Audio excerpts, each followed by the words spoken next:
Oke, assalamualaikum warahmatullahi wabarakatuh. Hi guys, good morning and welcome back again to my class. And today we are going to discuss about passive voice and memo. Ya, hari ini kita punya 10 soal pilihan ganda dan kita akan sama-sama membedah bagaimana cara trik pengerjaan yang mudah untuk materi kalimat pasif dan juga memo. Untuk kalimat pasif, seperti yang sudah kita bahas, ada 5 rumus kalimat pasif. Yuk kita mengingat kembali 5 rumus kalimat pasif.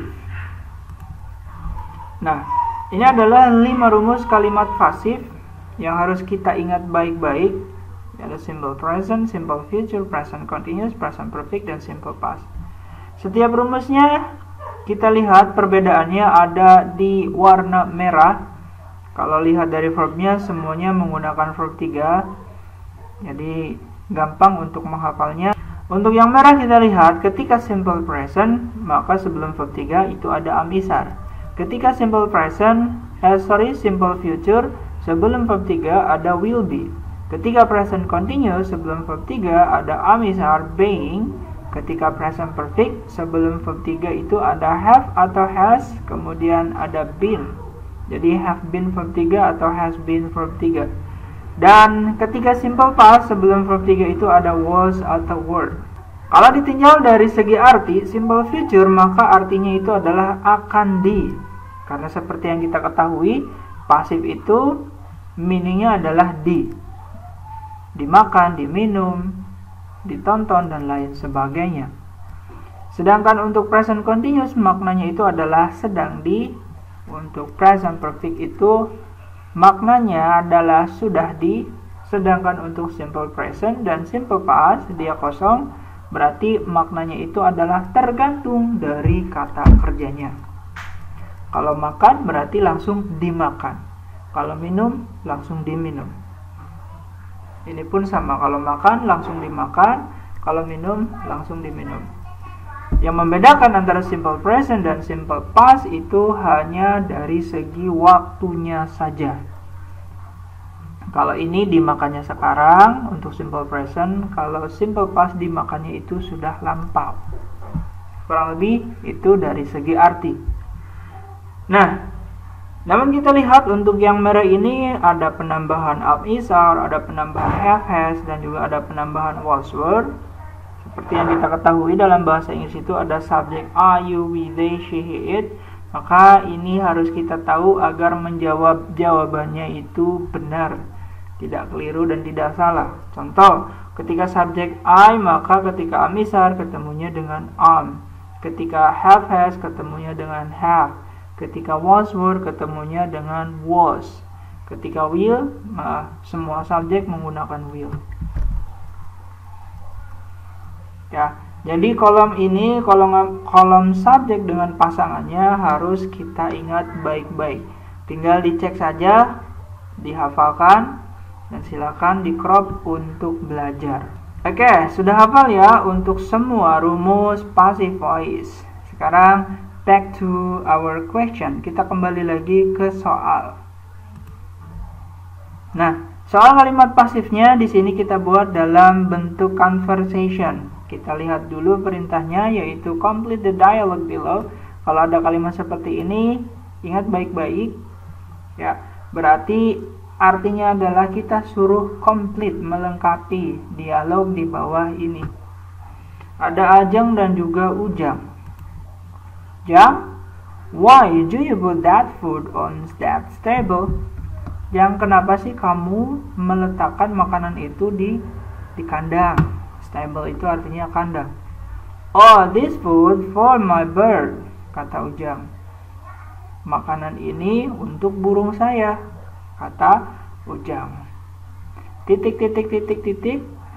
Nah, kemudian Ajeng bilang, oh, it sounds so funny. Itu terdengar lucu. Di beberapa rumus yang sudah kita bahas, saya sudah pernah bilang bahwa di kalimat pasif kebanyakan subjeknya itu berupa benda, bukan orang. Maka di sini ada that food. That food itu adalah benda. Ya. Orang juga benda, benda hidup. Nah, ini that food adalah benda mati. Nah, kita lihat di jawaban yang sudah saya kasih tanda kuning. Semuanya ini adalah jawaban rumus dari salah satu passive voice, yaitu simple future. Gampangannya kita lihat ada will be eating, will be eaten, will be eaten, will be eat at, will be bought. Nah, ada trik cepat untuk cara pengerjaan soal seperti ini, yaitu kita lihat dari A sampai E manakah kalimat yang polanya salah. Kita balik lagi ke rumus. Dari segi rumusnya itu adalah subject, will be, verb 3. Ulangi, subject, will be, verb 3. Semuanya hampir ada will be-nya. Nah, untuk yang A, dia menggunakan eating. Eating itu verb ing. Oke, berarti otomatis untuk yang A, ini jawabannya salah. Ya, will be eaten. Will be eaten itu adalah verb 3, maka benar. Yang C juga will be eaten juga verb 3, maka untuk yang C ada kemungkinan benar. Untuk yang D, will be at. At ini adalah verb 2. Ya, sedangkan untuk pasif yang diminta adalah verb 3, maka untuk yang D jawabannya adalah salah. Oke, will be bought. Bought bisa verb 3, bisa juga verb 2. Jadi sudah kita gugurkan dua jawaban, yaitu A dan D. Maka peluang jawaban yang benar itu ada di B, C, dan juga E. Tinggal kita lihat arti dari B, C, dan E ini. That food will be eaten by my bird on stable. Makanan itu akan dimakan oleh burung saya di kandang. Sedangkan yang C, makanan itu akan dimakan oleh anak saya di kandang. Ya, secara gramatikal rumusnya benar, kalau secara arti ini kurang tepat. Ya, jadi makanan itu ditaruh di kandang untuk dimakan oleh siapa? Oleh anaknya atau oleh burungnya? Gitu. Ya, jadi of course untuk yang C ini salah dari segi arti. Berarti tinggal B dan juga E. That food will be bought by cat on that stable. Nah, kita lihat di sini. Cat. Sedangkan di sini hewannya adalah bird. Maka untuk yang E salah di hewannya, di jenis hewannya. Yang dimaksud itu adalah burung, bukan kucing. Berarti untuk yang E juga secara gramatikal benar, tapi secara arti salah. Oke, jadi bisa kita lihat bahwa untuk yang nomor 1 jawabannya itu adalah B. Jadi bisa kita simpulkan dari penjelasan atau trik dan cara mengerjakannya. Yang pertama itu bisa kita lihat dari segi pola rumusnya. Dari pola rumus ini, will be verb 3. Sedangkan untuk yang 3 yang berpeluang benar dan ternyata salah di arti. Jadi kesimpulannya adalah yang pertama lihat polanya terlebih dahulu, kemudian yang kedua baru kita lihat dari segi artinya. Untuk nomor 1 bonus, jawabannya adalah B. Untuk nomor 2, kita lihat juga complete the paragraph below. Kalau tadi conversation, percakapan, kalau ini sebuah cerita. Kita lihat, in the kitchen my mother is cooking. Di dapur ibu saya sedang memasak. She will make fried rice. Dia akan membuat nasi goreng. To make fried rice, untuk membuat nasi goreng, she has onions, chilies, eggs, salt, rice, and etc. Ya, dia memiliki bawang, kemudian cabai, telur, garam, nasi, dan yang lain-lainnya. Some onions. Oke. Beberapa bawang-bawang ini menjadi subjek kata benda di sini. Ya, kita lihat jawabannya. Intinya dari A sampai E, jawabannya itu berupa present continuous passive voice. Langsung saja lihat polanya, pola rumus dari present continuous passive voice. Kita lihat present continuous passive voice rumusnya adalah subject, am, is, are, being, verb 3. Jadi am, is, are, being, verb 3. Balik lagi. Oke, ada cut. Untuk cut, baik verb 1, verb 2, dan verb 3 itu semuanya sama. Ya, verb 1-nya cut, verb 2-nya cut, verb 3-nya cut. Nah, ada 3 jawaban yang menggunakan cutting. Berarti ini verb ing. Otomatis langsung kita eksekusi, ini salah. Tinggal 2 jawaban sisa, yaitu are being cut atau is being cut. Perbedaannya ada di are dan juga is. Ya kan? Nah, sekarang tinggal kita lihat kapan kita pakai are, kapan kita pakai is. Oke, kita pakai are ketika subjeknya itu lebih dari 1. Dan kita pakai is ketika subjeknya hanya 1 saja. Berarti balik lagi ke some onions di sini, artinya adalah beberapa bawang-bawang.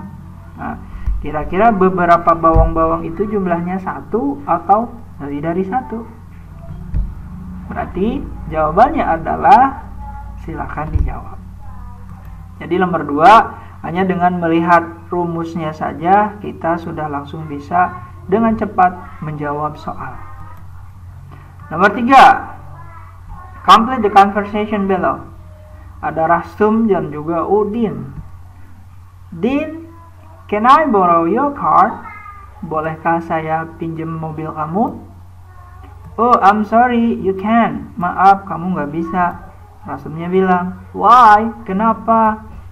Lihat, A, B, C, D. Lagi-lagi ini sama dengan rumus present continuous passive voice. Berarti caranya, metodenya sama. Langsung melihat pola atau rumus dari present continuous. Kita lihat lagi. Present continuous, subject, am, is, are, being, verb 3. Ada am, is, are, ada being, verb 3. Ada am, is, are, ada is. Ada being-nya? Tidak ada, berarti of course ini gugur. Ada am, is, are, ada being, ada verb 3. Oke.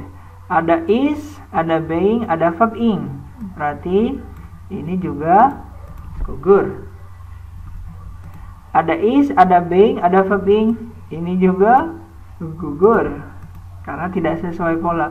Ada is, nggak ada being, berarti ini juga gugur. Oke. Ya, berarti untuk nomor 3 sudah bisa kita lihat atau kita simpulkan jawaban yang sesuai pola dari rumus present continuous passive voice adalah, ya, tinggal dilihat saja. Sekarang kita lihat nomor 4. Masih dengan pola conversation, ada Ija dan juga Carda. Ija bilang, what did you bring yesterday? Apa yang kamu bawa kemarin? I brought a box of bananas. Saya membawa satu box pisang. Bananas? Pisang? You brought many bananas. Kamu membawa banyak pisang. For what? Untuk apa? Yup, I will make pisang goreng. Ya, pisang goreng bahasa Inggrisnya itu pisang goreng lagi. Karena di luar negeri sana tidak ada pisang goreng. I will make pisang goreng. Saya akan menjual pisang goreng. Kemudian titik. Wow, it sounds good. Wow, itu terdengar bagus. Kita lihat di sini. Ini ada kata I will. Nah, I will di sini, will di sini akan diteruskan di titik-titik ini. Maka dari itu kita lihat A, B, C, D, dan E semuanya pakai will. Yang artinya Nomor 4 itu jawabannya itu adalah pola atau rumus dari simple future. Kita lihat lagi. Simple future, subject, will be, verb 3. Ya, ada subjek, ada will be, verb 3. Mana yang will be, verb 3? Silakan dijawab. Caranya seperti tadi nomor 3. Oke, harus bisa mengerjakan sendiri ya. Lanjut kita ke nomor 5. Terakhir untuk soal passive voice. Drew, where did you go last night? Drew, kemana kamu pergi tadi malam? I went to Bancakan with my friend, kata si Pedro. Saya pergi ke Bancakan tadi malam dengan teman saya. Why? Kenapa? Titik. Oh really? Sungguh? Last night, tadi malam, she wanted to invite you for dinner. Dia mencari kamu untuk mengajak makan malam. Kira-kira untuk yang A ini present perfect, yang B ini simple future, yang C ini simple past, yang D ini simple present, dan yang E ini adalah present continuous. Jadi tidak seperti soal-soal sebelumnya yang semuanya simple future atau present continuous. Sekarang dari A, B, C, D nya mewakili setiap rumus. Kira-kira bagaimana cara menjawabnya? Patokannya itu ada di kata when. When ini adalah bentuk lampau dari go. Go itu artinya pergi dan when juga artinya pergi. Ya, karena ini lampau, of course di sini juga harus kalimat yang lampau. Ya, saya ulangi, karena when itu lampau berarti di sini jawabannya itu harus rumus yang berbentuk lampau. Dari A, B, C, D, dan E, mana rumus pasif yang berbentuk lampau? Itulah jawabannya. Oke, selesai sudah untuk yang bagian passive voice. Untuk selanjutnya ada memo. Ya, ada memo. Aduh, belum apa-apa sudah ketawa. What is the text below? Apa sih teks di bawah ini? Ya, jawabannya apakah? Personal letter, memo, sign, caption, and business letter. Oke. Sudah tadi saya sebutkan ya. Jadi intinya kalau memo itu ciri-cirinya seperti ini. Singkat, padat, jelas. Tidak seperti personal letter. Kalau personal letter dari bentuk tampilan kotaknya aja nanti panjang. Ingat-ingat untuk memo ini ada to, artinya untuk, from, artinya dari, subject, artinya inti dari perintahnya itu apa, judulnya, date itu artinya tanggal. Kemudian ini isi dari memonya. Jadi nomor 6, of course, this is memo. Ya. Untuk nomor 7, nah masih dengan memo yang sama, sekarang kita analyze apa perintah atau instruksi dari nomor 7. Pertanyaannya kita lihat, who makes the text? Siapa yang membuat teksnya? Oke, berarti siapa itu jawabannya antara ada di yang bagian sini. Berarti ada nama orang di sini. Di A, B, C, D jawabannya ada nama orang. Silakan dipilih sendiri. Sekali lagi, siapa yang membuat teks? Yang membuat berarti siapa yang menulis. Lanjut nomor 8. Who accept the text? Siapa yang menerima? Jadi kuncinya ada di sini. Kalau kamu tahu arti dari ini, accept, berarti insya Allah kalian bisa menjawab soal. Ini pun sama. Ya, tadi nomor 7. Tahu arti max? Tapi tadi sudah saya sebutkan ya, max itu artinya membuat atau yang menulis. Jadi nomor 7 dan nomor 8 itu ada nama orang.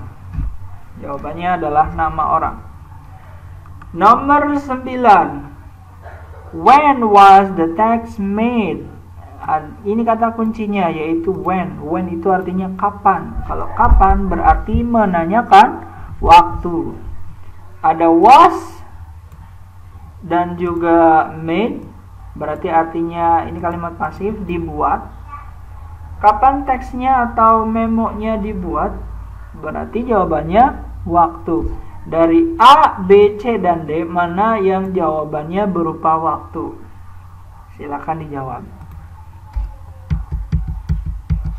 Terakhir untuk nomor yang 10. What is the main message from the director to Miss Alice? Kuncinya ada di sini, main message. Message itu artinya adalah pesan. Main itu artinya utama. Apa pesan utama dari direktur untuk Mrs. Alice? Jadi Mrs. Alice itu adalah sekretarisnya.